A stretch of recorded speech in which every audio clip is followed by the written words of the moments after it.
جالي تليفون خلاني اقوم من عز نومي واسيب بيتي يضرب يقلب بالشكل ده. لبست هدومي على السلم، بقيت اجري وادور على اي حاجه البسها في رجليا. المهم قلت الحمد لله، يا رب يا رب جيب الخير دايما يا رب. رجعت بقى طبعا بيتي يضرب يقلب، وجوزي كلها دقايق ويجي. يانا طبعا عايزه اقول لكم، لو منصور جه ولقي البيت كده، الاستاذ منصور هيطين عيشتي. هو الايام دي عمال يقول لي بقيتي معفنه ومهمله في البيت، وانا اقول له ابدا، نيفر نيفر فور ايفر. انت تقول كده على ميسو؟ والنبي ده النظافه كلها، ده العسل كله، ده القمر كله. يقول لي ايوه ايوه ايوه يا اختي، اقعدي انفخي لي في نفسك كده وعظمي لي من شأنك ويسيبك الغرور يلا مسيري هروحك بتهلك مسيري. اقول له ابدا ولا الكلام ده خالص، عيب عليك، ده انا هخلي البيت في ثانيه كده يشف ويرف وهعمل لك احلى اكل. صراحه بيني وبينكم اليوم ده نزلت والله سايبه البيت يضرب يقلب بجد، وإشي مواعين في الحوض وما عملتش اكل. ويا اختي فعلا انا جايه وقلت بصراحه، لو انا راجل ولقيت منظر الدنيا كده هروح مراتي على بيت اهلها. وش بس الرحمه حلوه، برضو الرحمه حلوه، معلش.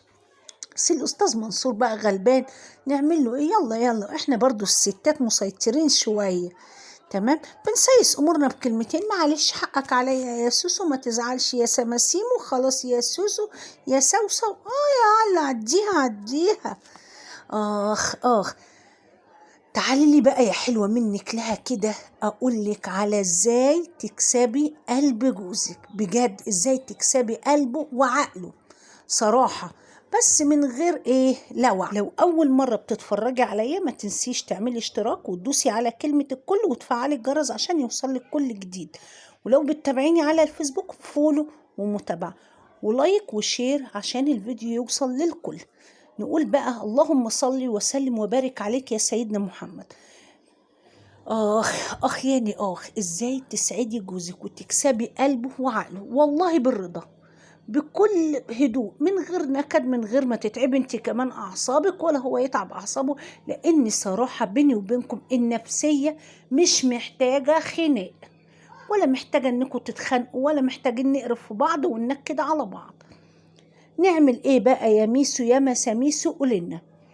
بص يا ست الكل، اولا انا بيتي الحمد لله يا رب ما بسيبوش مكركب، تمام.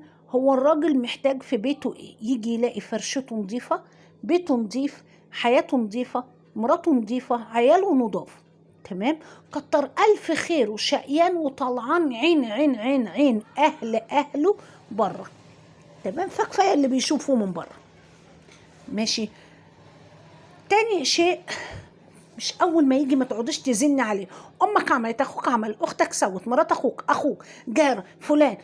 بصوا ما انكرش ان انا واحده من الناس بعمل حاجات زي كده صراحه. يعني انا هقول لكم انا مش الست الفاضله يعني، ولا انا قاعده في مدينه الفاضله والعيشه الفاضله، لا. انا برضو لما جوزي بيجي واحنا قاعدين على اكل والله من على الباب، هات وهات وهات، تمام. بس الراجل مش يعني ما بيحبش الست تأمره، لا، بيحب كده، حبيبي هات مش عارف كذا، ممكن تجيب، خلاص لو مش معاك بلاش، خلاص مش عارف ايه، تمام. تالت شيء بقى، ما تفضليش مصدره البوز بتاع بوز البطه ده، التكشيره دي لا، فكي كده يا شيخه، اضحكي، ده انت وشك مش يعني خلاص بقيتي عامله شبه صبة الجبس اللي شككت في بعضها كده من كتر ما انت مكلضمه ومكشره. لا، اضحكي وشك مش هيفلق، ما تخافيش. ولو وشك فلق بروح اعملي بوتكس وفيلر عادي يعني، تمام. كمان بقى الزوج ما بيحبش الست اللي تقعد تقول له هات هات هات هات، لا، بالراحه. بصي خليكي ذكيه، والله بجد. نقصت حاجه في البيت؟ مفيش ليه الحاجه دي؟ والله يا حبيبي مش عارف كذا، تمام.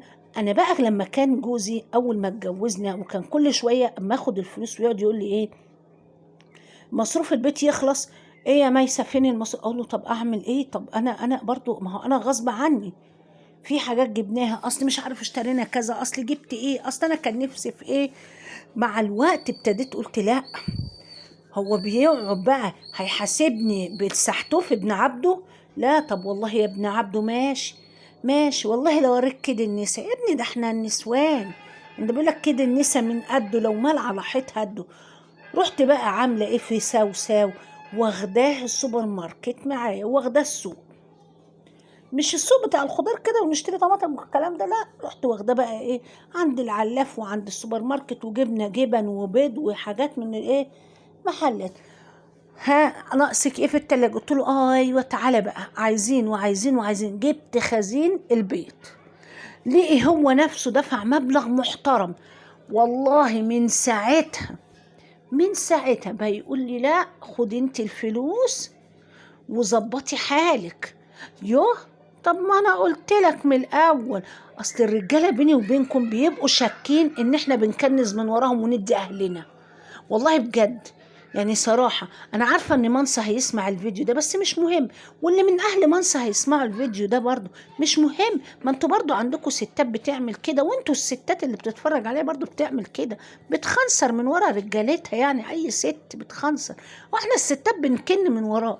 بس في فرق بقى، ست بتكنز عشان بيتها وعيالها وتشيل، وست بتكنس تطلع تديه بره، تمام، وست بتديه لأهلها. والله كل واحدة اللي عارفة ظروف بيتها وعارفة حالها هي ماشية ازاي وماشية بدماغها ازاي، تمام. المهم من ساعتها قال لي أبدا، خد انت بقى وجيبي. لما بقى الميزانية بتعجز معايا صراحة، ساعات بروح اقول له ايه، طب هات كذا، طب ناقص كذا، طب مش عارف عايزين كذا، لو معاك يعني. بص بقى بقول له، وبعد شويه الاقيه هو بص لي كده، اقول بس ده هتقلب نكد بقى، اروح واخدها بضحك بقول له ايه يا منس، يعني لو معاك يا حبيبي، مش معاك خلاص، والله مش لازم. طب بص عموما خلاص مش مهم، طب رايك ايه نعمل اكله ايه، طب خلاص هاكلك كذا. هو بقى كانت نفسه في الحاجه الاكله دي وناقص مكون من مكوناتها، وانا التانية لا اقول بس خلاص. زي ايه بقى الحاجات الاكلات دي؟ يعني كان نفسه بقى في اللحمه ام بصل اللي انا بعملها، اهي دي. طبعا البصل الايام اللي فاتت كان غالي وما زال غالي، واللحمه بقت لمن استطاع اليه شراء. تمام. وكنت اليومين اللي فاتوا اللهم لك الف حمد وشكر لك يا رب بعافيه شويتين، انا مش عارفه انا مالي بقيت بعافيك كتير ليه كده. الحمد لله طبعا، الحمد لله. بس واضح ان انا ماشيه بمبدأ ايه، جوزك يغلبك بالمال اغلبيه انت بالعيا، شطبي على فلوس جوزك بالعيا، اعي كده ودي فلوسه للدكاتره، لففيه حوالين نفسه، تمام. والله انا بقول له انا ونعم الست الفاضله، بيقول لي ايوه انا عارف والله يا ميس، انا عارف يا قلبي ان انا يعني اتدبست. المهم جبنا نص كيلو لحمه، تمام. اللحمه بقت بكام دلوقتي عندنا؟ ب260 جنيه جايبها. اشتريت نص كيلو لحمه من عند بلوزه، تمام. بلوزه ده يا جماعه هنا في نور الدين في العرب المعادي، اجمد احلى واجمد جزار فيك يا منطقه، هو واحمد البساتيني اللي في السوق القديم في شارع 105، تمام، في المعادي. وبنجيب منه اللحمة والله ما بتاخد على النار ربع ساعة، ما بتاخدش، وسكر ايه خطيرة. عايزه اقول لكم بروح بقى البلوزه ده، بقيت دلوقتي، كنا الاول الحمد لله بنشتري بالكيلو والاتنين والتلاته، دلوقتي لا بقيت اجيب بالنص كيلو. ويعني ما فيش مانع لو خدت اللحمه جات لي لحمه شحاته ما بقولش لا، يعني ربنا يكرم يا رب وحد يشحتنا عجل كده عن قريب. المهم رحت بقى حطها على النار ومخرطه البصلتين، شوحت اللحمه الاول، اديتها صدمه كده عشان تنزل بهارزها وتتشوح منها فيها كده، ونزلت عليها بالبصل وقرنين الفلفل يا معلم، وهوب دبل حبه الميه، قلب قلب قلب استوت. حطيت بقى ملح وفلفل اسود وبهارات وسبتها تكمل تسويتها. رحت داخله بقى على ايه، على اوضه النوم. قلت لا، لازم الحق اغير وافرش احسن، ده والله خلاص. واليومين دول الواحد بقى بينام مش عارف يا دوبك يتغطى باللحاف، يلاقي نفسه كله بقى ميه، غرق ميه، حر، تمام. نشغل المروحه نلاقي نفسنا سقعنا من الحر من الهواء. طب يا رب، هو انت شتاء ولا انت صيف ولا انت ايه؟ اليومين دول يومين خلاص تعب. المهم رحت بقى ايه ماسكه الملايات ومغيره الفرش. ما انا قلت لا، ما هو الراجل مش هبقى انا سارحه طول النهار في الشارع وسايبه البيت كركبينه كده وعكعكينه في نفسه. ولا لا لا لا لا، انا لازم اخليه يجي ينبهر ويلاقي بقى البيت متروق والفطار معمول والحاجه جاهزه. لان ده انا مش واحد اللي هينكد عليا، ده اتنين، ده منصور وشهاب هينكدوا عليا وعلى اللي مخلفيني يعني. تمام. المهم احنا بقى اليومين دول ايه، حاطه بطانيه كده خفيفه، دي بطانيه رق واحد، دي 3 كيلو المجد. تمام. كنت جايباها في جهاز العروسين، ما شاء الله تبارك الله. وحاطه بقى معاها ايه، لو ما تحملناش ان احنا نتغطى بدي انا حطاها بس كده يعني. تمام. لان عيال اخويا لو جم او عيال اخواتي ان حد فيهم جه وفرد، ساعات الدنيا ما بتسقع بيخشوا يعني يقعدوا ويتغطوا. تمام. حاطه بقى ايه الكوفرته الخفيفه دي، او اللي هو اللحاف الصيفي ده اللي بقول لكم عليه. وحاطه الكبرتايه، اللي عايز كده يتغطى واللي مش متحمل كده يتغطى، واللي مش عايز يتغطى خالص ما يتغطاش. انا ما بتحايلش على حد والله ان ايه يعمل حاجه، اللي عاجبه على شيء يعمله واللي مش عاجبه خلاص. انا واحده يعني بكبر دماغي بصراحه بصراحه بجد. حتى لما بيجي لي حد خد اشرب، لا مش عايز، يا يهديكوا يرضيكوا، لا طب يلا كلوا، لا براحتكم والله بحط واكل. انا اتحايلت عليهم، انا يعني خلاص ماشي. فلا، انا واحده بقول للحاجه مره واحده يلا كلوا، يلا خدوا، يلا اعملوا، لا لا لا خلاص، لا 2 3 10 مليون. انا لا فيها حل من نهده ولا فيها بتاع، انا خلاص صحتي بقت الحمد لله. تمام. المهم هقول لكم بقى سر بصراحه، عشان ايه السر ده كاتماه جوايا ومش عارفه، حاسه ان انا ايه، والله الواد منصور خايفه حد يوزه يعملها قريب، وهو ان يتجوز عليا. اه والله، من كتر التعب الحمد لله، من كتر ما الواحد بقى خلاص يقوم من حاجه ياخد حاجه، يقوم من حاجه ياخد حاجه. ماشي. المهم بقيت ايه شاكه ان ممكن الاقي حد دخيل كده وسوسه، وحد شراني كده يعني ايه، يقول اقعد يوز على منصور ويقول له ايه، والله ده انا جايب لك عروسه مش عارف ايه، ده انا جايب لك ايه. فبقول لا يا بنت، اهتمي بنفسك وببيتك واهتمي بجوزك عشان ما يبصش بره، عشان ما تبقيش انت اللي خربتي على نفسك بيتك. ايوه يقول لك ايه، وجنت مراكش على نفسها، لا وجنت ميسه بقى، ما جنتش ميسه لا. فانا بقعد اعمل كل حاجه بصراحه، يعني ما بقتش بصحتي زي الاول ومش عارفه ليه. الحمد لله يعني، نعمه وفضل برضه يا جماعه، نعمه وفضل. هل ده من كتر الحمل، ولا هل ده مش عارفه من كتر النبر علينا، ولا والله ما عارفه. كل عمال يقول لي ايه، تختختي تخنتي كده ليه، بقيتي مكلبزه ليه. تمام. كمان الفتره دي كل اللي بيشوفني يقعد يقول لي هو انت حامل، هو انت حامل. يا اختي تعبت من كلمه انت حامل. لا لا، بقيت هين عليا همشي ومعلقه يافطه كده، انا مش حامل، انا مش حامل، انا مش حامل. دعواتكم ان ربنا يرزقنا جميعا الذريه الصالحه السليمه المعافى يا رب. تمام.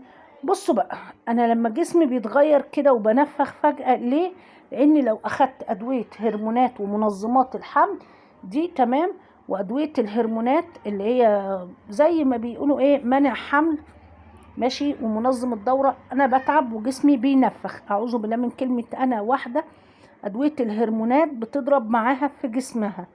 ماشي. كمان الفترة دي باخد البرشام بتاع الغدة. ليه باخده مش عارفة، مع ان هي مش غدة، بس هي لا نسبتها كانت 3، والتلاتة دي ما تنفعش مع ايه، مع حمل، فمش هينفع. تمام. او تجهيز لحمل او مهم. فباخده صراحة بتخليني خلاص مدروخة ومهمدة وحالتي كرب. ماشي.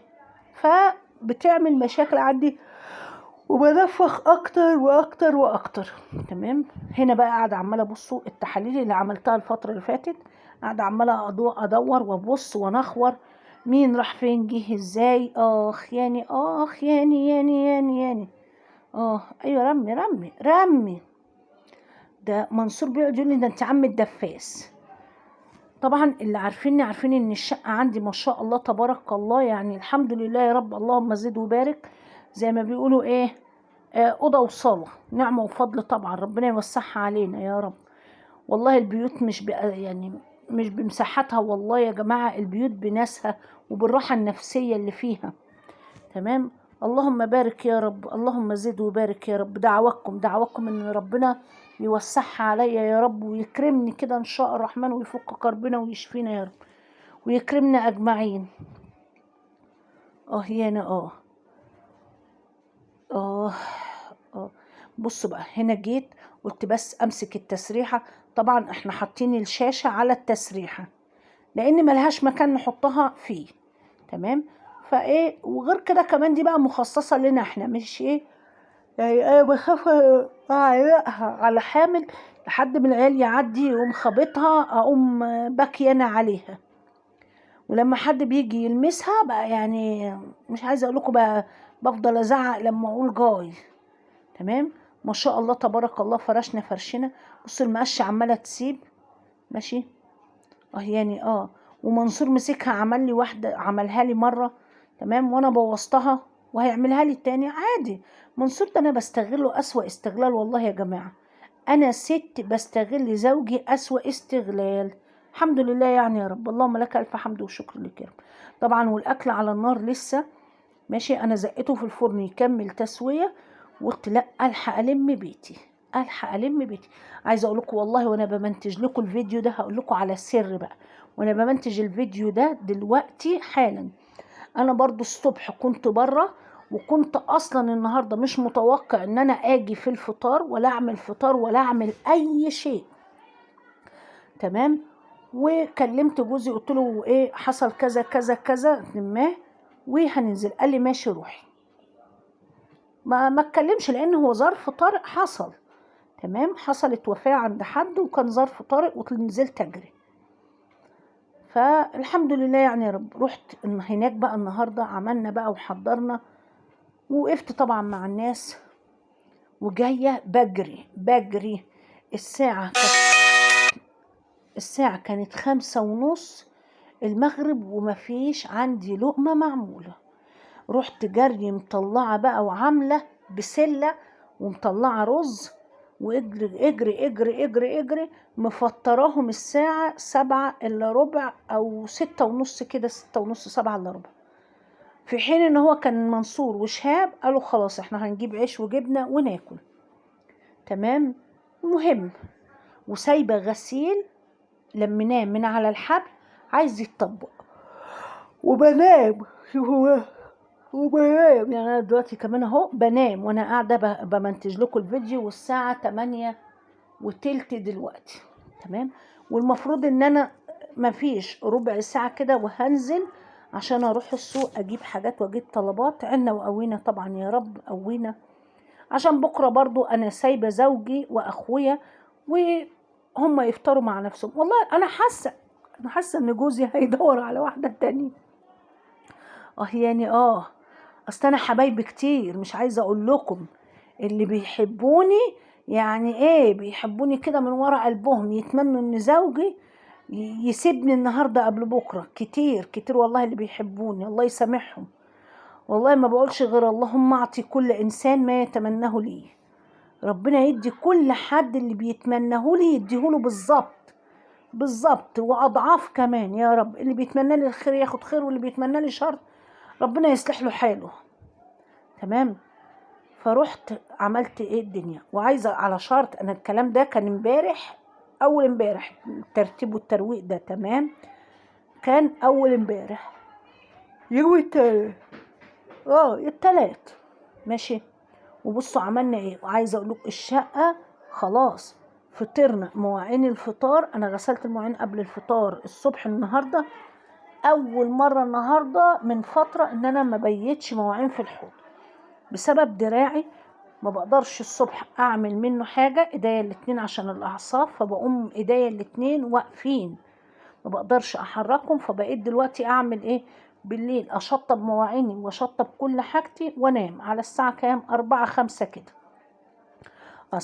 اصحى بقى الصبح على مكالمات. بصوا هنا من الصداع، من الشو يعني، كنت بره في المشوار وجايه من الصداع، خلاص دماغي بقول جاي جاي. واليومين كانت مطر بقى، وشربنا شوية مطر. لما قلنا خلاص انا خلصت وخلصت الفطار وقعدت، مفيش. اول مرة احس ان انا بجد سقعت وتلكت وتكتكت وحاجات كده كتيرة بسبب يومين المطر اللي كانوا امبارح واول امبارح. تمام. بنام وانا بمنتج الفيديو والله. لا بس المرة دي بنام مش زي كل مرة بتاوب، مش عارفة ليه. لا المرة دي تتاوب نوم، مش تتاوب مجهول السبب. تمام. فالمهم الحمد لله يعني يا رب لحقنا حالنا وظبطنا. وفطرتهم والله يومها احلى فطار. عملت لهم طاجن لحمة بالبصل ولسان عصفور، وعملت لهم رز بالشعرية، وشهاب جاب مخلل. بص هنا كنت خلاص دماغي بقى ماشي. اللي هيقول لي دماغك ليه، انا كتر ما بوطي كتير بقى الفترة دي بسبب عندي مشكلة في الانيميا. تمام. فلما بقعد اوطي كتير او انا اعمل دماغ او مجهود كتير بقيت اتعب الفترة دي جامد. ليه مش عارفة بقيت دماغي بلاقي فيها تقل وبلاقي نفسي دخت، بروح قاعدة بجد ماشي. عايزه اقول لكم ان انا اصلا يعني لو روقت بيتي كله في تركايه واحده كده وعملت كله طخ طخ طخ طخ، انا مش هاخد جايزه نوبل. انا مش داخله سباق مين هيروق قبل مين ماشي. ومين اللي ما روقش مش هطرد من الجنه. انا ده شعاري ماشي. مش معنى كده ان انا اسيب بيتي معفن ومنتن واقول اصل انا مش قادره، لا والله ببقى في عز تعبي واقوم اعمل. تمام. كمان اما كنت حامل، وطبعا اللي عارفيني كان حمل الاولاني كنت حامل في 3 توأم، فكنت بعمل مش هقول ما بعملش، بس بعمل على قدي صراحة. أأكل نفسي، أعمل لنفسي كوباية شاي، أعمل لنفسي بيضتين يتسلقوا، أجيب لنفسي إزازة مية، أروق السرير اللي أنا قاعدة عليه كده ترويقة، وأنا قاعدة والله أشد الملاية الناحية دي والناحية دي، أحسس نفسي بالراحة ماشي. أروح شادة الملاية حطها في الغسالة، وتيجي مرات أخويا الله يبارك لها أو أختي او جوزي الله يكرمهم ويحفظهم يا رب، ونروح حاطينها فين يروحوا واخدين الغسيل نشرنهولي ويروحوا مغيرين لي السرير. كنت بقعد على المرتبه من غير ملاية عشان ما كنتش بقدر اشد المرتبه وامسك اعمل واغير الملاية وكده للسرير.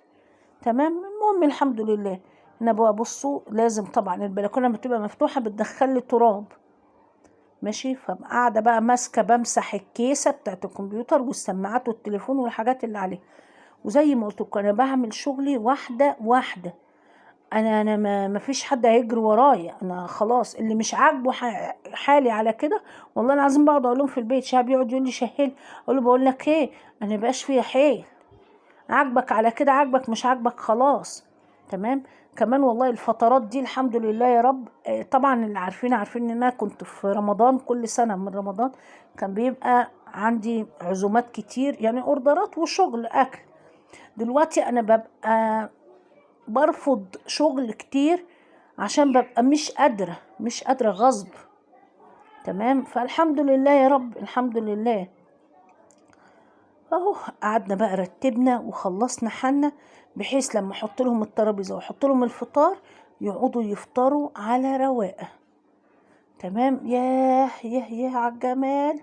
عايزه اقول لكم البيت لما بينضف كده بحس براحه نفسيه ملهاش حل.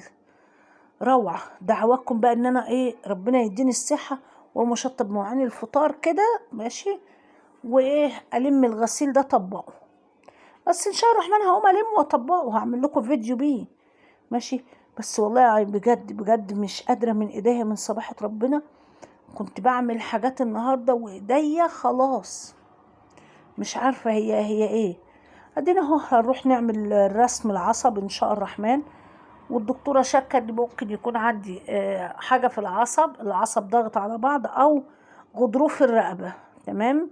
فبتقول لي الغضروف بتاع الرقبة برضه بيعمل مشاكل في الايد وكده. فلا ما قمتش بقى اغسل مواعين الفطار ليه؟ عشان اللي هيقول لي انت معفنة وسايبة المواعين لحد دلوقتي وفطرنا بقالنا ساعتين، هقول لك يا حبيبة قلبي انا ايدي مورمة مش متحملة ان انا انزل عليها نقطة مية. تمام. وعظم ايدي مطلع تلج طالع منه. فيعني اللي هتتنقور وتتغمز وتتهمز وتقول عليا معفنة، هقول لها تعالي انت اعملي وش، تعالي انت اعملي، انا ما عنديش اعتراض. اللي عايز يجي يخدمني يا مرحب يا مرحب بيه، وهعمل له احلى غدوة وهستقبله احلى استقبال. ماشي، الحمد لله الحمد لله. يعني احنا بيتنا ما شاء الله تبارك الله، الحمد لله يا رب. اللي بيجي بيتي بياخد واجبه معزز مكرم. تمام. بصوا، اللهم زد وبارك يا رب، اللهم زد وبارك يا رب، يا رب عنا وقوينا يا رب. لو وصلت لحد هنا بقى فأنا بشكركم، ولايكات كتير، لايكات كتير كتير كتير، ومشاركة يا جماعة وشير عشان الفيديو يوصل للناس جميعا. عايزة اقول لكم بجد انتوا احلى اخوات في الدنيا والله. انتوا لولا انتم، لولا انا ما مكملة في الحياة. يعني بفضفض معاكم، وانتوا اللي بتدوني امل ان لسه في خير في الدنيا، وانتوا اللي بتدعموني ان انا اكمل وما ضيعش، وان انا مش لوحدي، وان انا مش عايشة لوحدي في الدنيا دي. بصراحة انتوا بجد احلى اخوات ليا في الدنيا دي كلها، احلى احلى احلى احلى اخوات. زي ما بيقول احمد العوضي، احلى على احلى. انتوا احلى من اي احلى في الدنيا كلها بجد.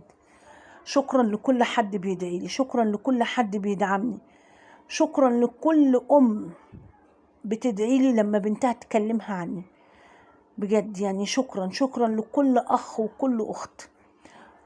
يا ريت تشتركوا في القناة عشان عايزين نوصل مليون ان شاء الرحمن، مليون اخ واخت، ونوصل ل20 مليون كده ان شاء الرحمن. وعايزين الفيديو ده يجيب 10,000 لايك، انا طمعة بقى اكتر يجيب 200,000 لايك بإذن الرحمن يا رب. وإن شاء الرحمن إن شاء الرحمن إن شاء الرحمن هنبقى يوتيوبر مشهورين جدا.